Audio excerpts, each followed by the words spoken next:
Okay, so you've probably heard the headline. A YouTuber builds 10 schools all over the world. It's a massive claim, right? But the real story here, the thing that makes this so interesting, isn't just about the buildings. It's about a totally different way of looking at charity. So let's dive in and break down how this whole thing actually happened. And to really get why this matters, you first have to wrap your head around the sheer scale of the problem. 200 million. That's not just a number. That is the number of kids right now who don't have a safe school to go to. It's just staggering. And that is the backdrop for this entire project. And from the very beginning, this was the promise. The goal wasn't just to make a viral video, it was to actually change lives, for real. This one quote tells you everything you need to know about how high the stakes were. Okay, so where do you even start with a problem that big? I mean, it's overwhelming, right? Well, for them, the first step was pretty clear. You have to tackle the most immediate life and death danger, which were the school buildings themselves. Just listen to this. This was the actual situation at one of the first schools they looked at in Ghana. This place wasn't just a little rundown. It was so dangerous that government officials had ordered it to be demolished. I mean, we are literally talking about a building where the roof could just collapse on these kids while they're sitting in class. It's unbelievable. And the before and after here is, well, it's just jaw-dropping. They went from what was basically a death trap to a brand new, safe, fully furnished school. But here's the thing, and this is super important. While this transformation looks amazing, the real genius of this project wasn't just replacing one building with another. It was about rebuilding the entire ecosystem around the school. Which brings us to the key question, right? If you just parachute in, build a shiny new school, and then leave, have you actually solved anything? And the answer they came to was a huge, emphatic no. The building, that was just square one. And this is where the whole strategy gets really interesting. It shifts from just, bricks and mortar to what you might call a holistic model. Basically, they started looking at all the other interconnected problems that were actually stopping kids from even getting to school in the first place.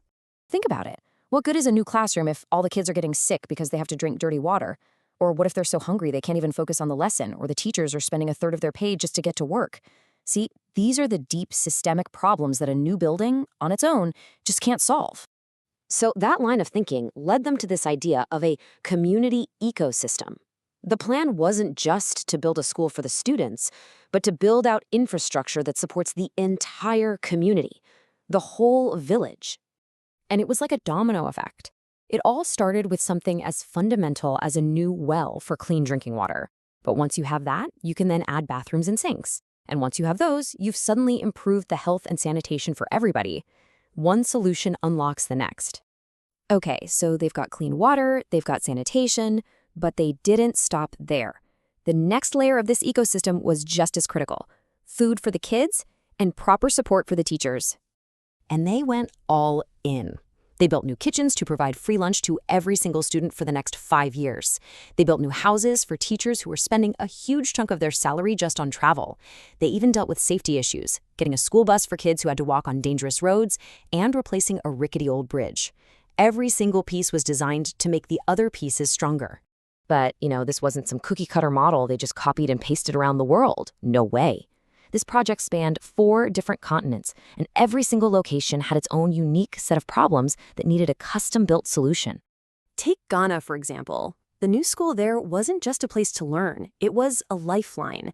It was a direct alternative for kids who were at risk of being pulled into illegal child labor. Then you go to Mexico.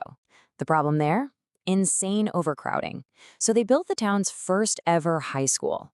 This meant older students finally had a place to go, and the principal, who had been running the entire school out of her car for 10 years, finally got an office. Now picture this, deep in the Ecuadorian rainforest. The main enemy here is Mother Nature. Constant, dangerous flooding was making school impossible. So what was the solution? They built the schools on stilts, elevated structures to keep the students safe and dry, high above the water.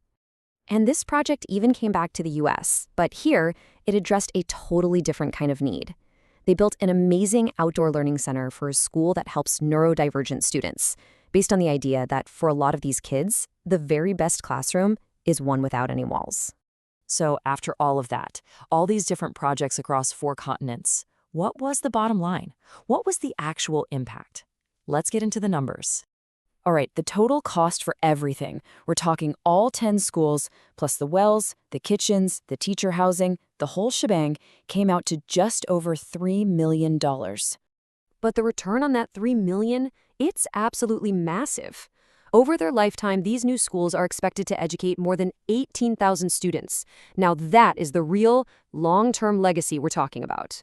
And the effects weren't just some far-off future thing. They saw results right away. In one of the schools, just starting the free lunch program made attendance jump by 10%, like overnight. It's just clear proof that these kinds of support systems work, and they work fast. And this really sums up the whole philosophy, doesn't it? This was never about a quick, temporary fix. It was about building a foundation, a literal, concrete foundation and a figurative one that could support these communities for generations. Which kind of leaves us with this big, fascinating question. What we're seeing here is this wild blend of entertainment, viral content, and massive real-world charity. So, is this the future of philanthropy? Is this highly public, all-in model the new blueprint for how to do good in the internet age? It's definitely something we're thinking about.